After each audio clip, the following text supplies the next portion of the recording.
The Mike Hosking Breakfast, 6 to 9 weekdays on News Talk ZB. G'day there, fresh off the back of new Labor Prime Minister Sir Keir Starmer accepting free suits and glasses. By the way, is it just me, or is accepting free glasses even weirder than accepting free suits? The deputy leader of the British Labour Party accepted a free apartment in New York, which I sort of can understand a little bit more readily. I mean, you're in New York, a donor says, look, I've got a place in New York, why don't you stay there? I mean, you needed a place to stay anyway, it sort of makes sense. Whereas most people who need reading glasses buy them for themselves. Clothing, I think, is a little bit tricky to the extent, say, a spouse gets added to the mix, you're expected to look a certain way, it's expected you can't turn up looking the same every time, so you need some more clothes than normal people. But where is the line, do you reckon, between an allowance and simply taking the mickey?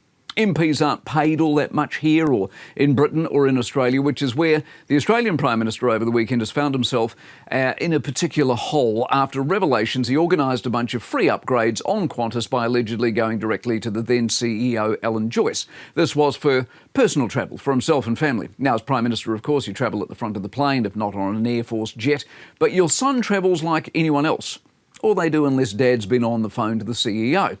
How these people, one, think this is normal, I've got no idea. And two, how they think they will get away with it is beyond me. I mean, public life, think about it these days, is transparent. You can do nothing without a snitch or a leak or a WhatsApp going astray. Is it a Labor thing, I thought to myself over the weekend, sort of a left-wing thing? How does Starmer and Albanese explain freebies that you and I never get? How do they defend freebies from an already exalted position, for goodness sake? I mean, back here, Luxon, if you remember, got a bagging for doing nothing more apart from being successful enough to own a few houses. What would we have done if he'd been upgrading himself or accepting free suits and Amanda had been turning up in new eyewear paid for by party supporters?